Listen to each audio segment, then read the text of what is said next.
ونحن على ذلك لمن الشاهدين والشاكرين والحمد لله رب العالمين.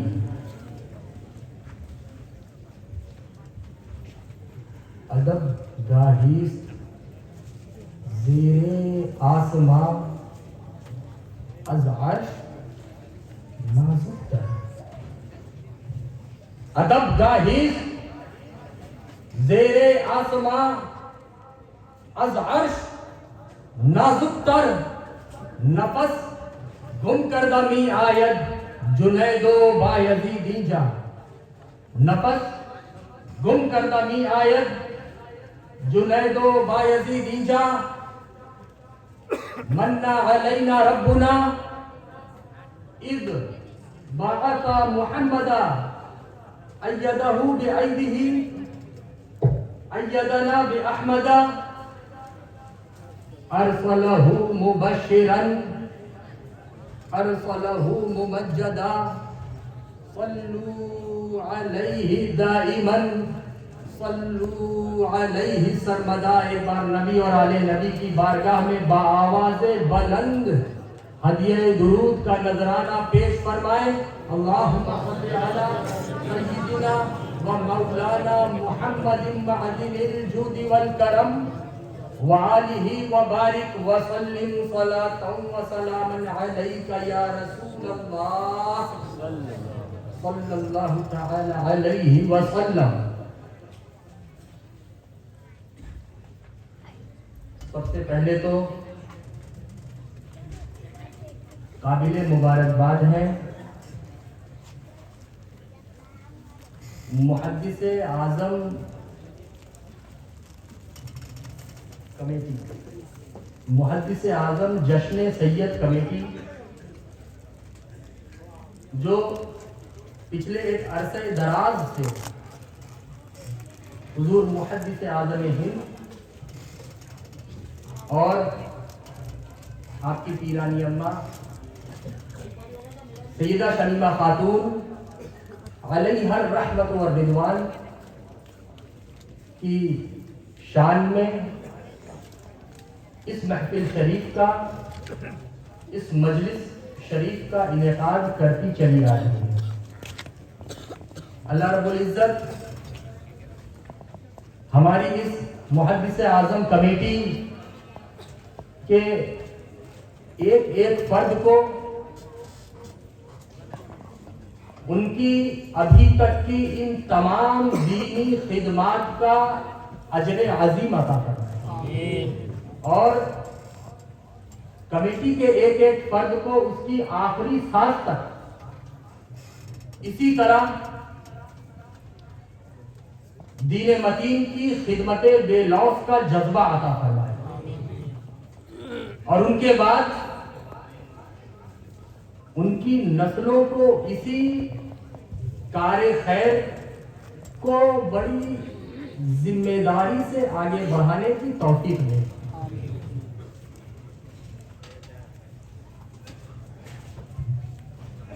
منبر نور پر جلوہ فرما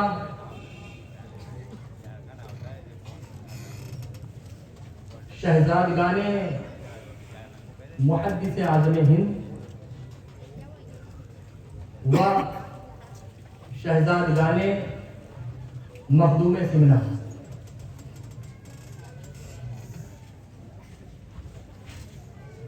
حضرت العلام الشاہ سید محمد راشد اشرف اشرفی الجیلانی کی چھوجوی، آپ کے پہلو میں جلوہ فرما آپ کے برادر اکبر، ہمارے برادر اکبر اشرف الشعراء حضرت سید خالد انور اشرفی جیلانی کی چھوجوی، اور خطیب اعظم کے دوسرے پہلو میں موجود میرے برادر اکبر اور آپ کے برادر اصغر شاہد ملت حضرت سید شاہد اشرف اشرفی الجیلانی کی چھوٹوی، اور ساتھ ہی میں میرے برادر نسبتی سید ثقلین اشرفی الجیلانی کی چھوٹی، آپ تمامی حضرات کے ساتھ ہی ساتھ منبر نور پر جلوہ فرما عزت مآب علماء کرام، سادات ذوی الاحترام، خلفائے عظام اور آج کی ہماری عوام، السلام علیکم ورحمۃ اللہ تعالی وبرکاتہ۔ وعلیکم السلام ورحمۃ اللہ وبرکاتہ۔ میں نے جس آیت مبارکہ کی تلاوت کا شرف حاصل کیا ہے،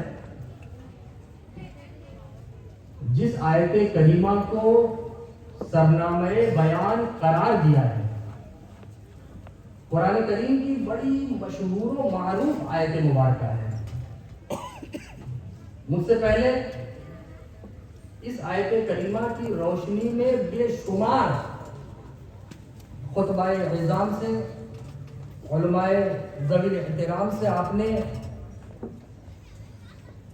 اسلامی افکار و نظریات اس آیت کریمہ کی روشنی میں سماعت وقتاً فوقتاً کیے ہوں گے۔ آج یہ گنہگار، یہ خطاکار، یہ کم علم بھی اسی آیت کریمہ کی روشنی میں اپنے کچھ افکار و نظریات، اسلامی افکار و نظریات آپ کے درمیان رکھنے کی سعادتیں حاصل کرے گا، کوشش کرے گا۔ اللہ رب العزت کی بارگاہ میں دست بستہ یہ دعا ہے، یہ گزارش ہے، یہ التجا ہے، یہ التماس ہے کہ اللہ رب العزت ہم سب کو سننے اور سنانے سے زیادہ عمل پیدا ہو کر زندگی کے صبح و شام گزارنے کی توفیق عطا فرمائے۔ ایک بار کچھ سننے اور سنانے سے پہلے مزید درود پاک کا ہدیہ عقیدت پیش فرمائیں۔ اللہم صلی علی سیدنا و مولانا محمد معدن الجود والکرم وآلہ وبارک وسلم صلاۃ و سلام علیک یا رسول اللہ صلی اللہ تعالی علیہ وسلم۔ تو میں نے جس آیت کریمہ کی تلاوت کا شرف حاصل کیا، وَمَا خَلَقْتُ الْجِنَّ وَالْإِنسَ إِلَّا لِيَعْبُدُونِ، ابھی میں اس کا ترجمہ آپ کے سامنے نہیں کروں گا، بلکہ اپنی گفتگو کا آغاز کچھ یوں کروں گا کہ تین چیزیں ہوتی ہیں۔ میری گزارش ہے کہ اپنے قلوب و اذہان کو حاضر رکھ کر عزیزان اسلام، میرے عزت مآب بزرگوں، ینگسٹر بھائیوں، عزت مآب ماؤں بہنوں اور عمر میں مجھ سے چھوٹے پیارے بچوں، سب ساتھ والے نے سنگل جو بھی گفتگو یہ خطاکار، یہ گنہگار، یہ کم عقل آپ کے درمیان رکھے، میری گزارش ہے کہ مختصر سے اس وقت میں اس گفتگو کو دل اور دماغ حاضر رکھ کر آپ سماعت فرمائیں اور ہم اپنے پیغام تک اپنی گفتگو کے ذریعے پہنچنے کی کوشش کریں گے۔ تو تین چیزیں ہوتی ہیں۔ پہلی خبر، دوسرا حکم، تیسرا مشورہ۔ تین چیزیں بہت دل و دماغ حاضر رکھ کر، خبر، حکم، مشورہ۔